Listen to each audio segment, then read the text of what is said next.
Albert Einstein once said that the most important decision you'll ever make is to decide once and for all whether you live in a universe that is supportive, that supports you and is friendly, or whether you live in a universe that is hostile and is non-supportive. So we got a program. What was the program? It said, you don't heal yourself, the doctor heals you. A negative belief can hurt you, if not kill you, as much as a positive belief can heal you. How often do you hear you have to take a pill for virtually any ailment that might be concerning you, and that if you don't have one, they'll invent one, you know? And create new ailments. Right, exactly. Your body has these reserve cells, and the understanding of these reserve cells is that they will repair or replace anything that your intention is focused on.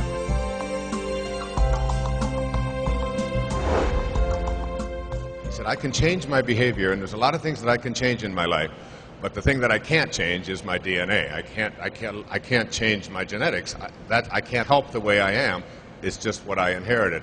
And I sat there and thought, that's what so many people think.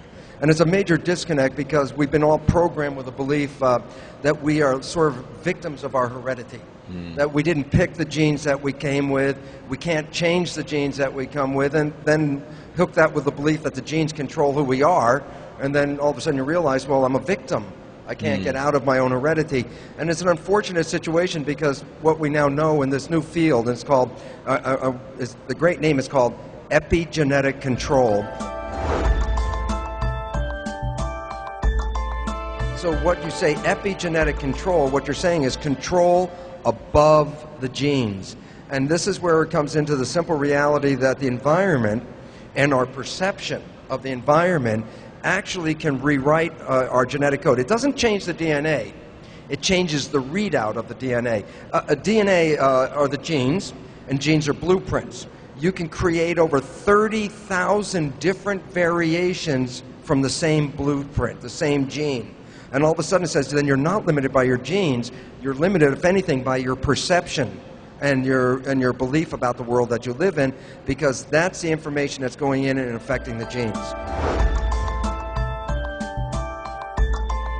That it has now been established that a minimum of 1/3 and more likely 2/3 of all medical healing, which includes surgery and drugs and everything else, is all accomplished through what is called the placebo effect. And that basically says that it's the mind of the patient and their belief system that ultimately determines whether the drugs or the surgery are going to manifest any difference.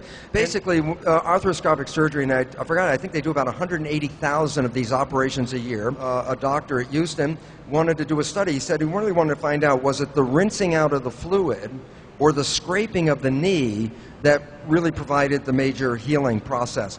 So he was going to do this as a research study, and the woman who was helping him said, but you must include a placebo group. And he fabricated a placebo operation. What he would do is he'd make the 2 incisions. The patient, of course, couldn't see their knee. There was a draping over it. And what he would do was put on the video screen a surgery that he had done earlier in videotape from somebody else.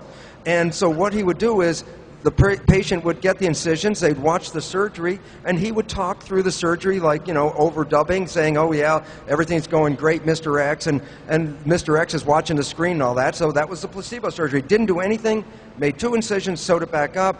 They looked at the results, and the results were every process was equally the same. Whether they rinsed it out, whether they scraped it and rinsed it out, or whether they just did the incisions and nothing at all. He had to own, and it was like really difficult, he had to say that all I'm doing is creating a very elaborate and very expensive placebo. And the mind did the healing. There's something called the nocebo effect. And the nocebo effect is essentially the same as a placebo effect, but it's based on something different. It says a negative belief can hurt you, if not kill you, as much as a positive belief can heal you.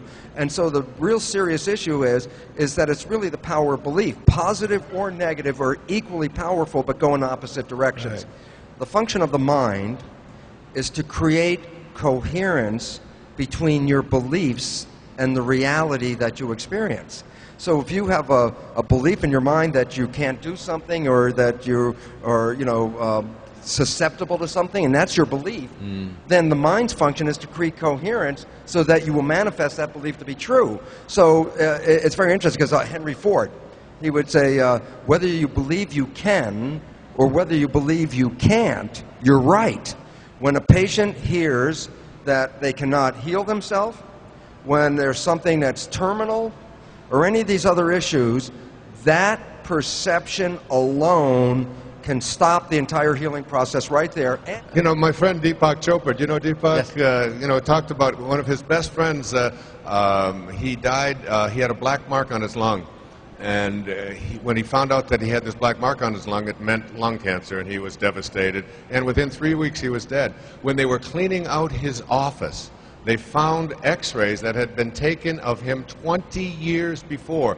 Same black mark was on the lung, the exact same. It had been there for 20 years, but it wasn't until he found out and thought that this was a brand new thing, and then the mind began to take over. And when they're ready, this is the fun part, there's something called spontaneous remission. And what is a spontaneous remission? Well, these are people, let's say, with terminal illnesses. And everybody counts them out.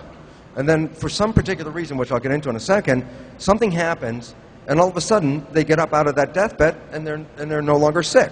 And you want to say, well, what is the one common underlying feature that connects all spontaneous remission? You know what makes their health come back is because they let go of all of the things that actually gave them the disease, their belief issues, because they let it go, because they said, well, I don't have time to think about this. I'm just going to go out and enjoy my life.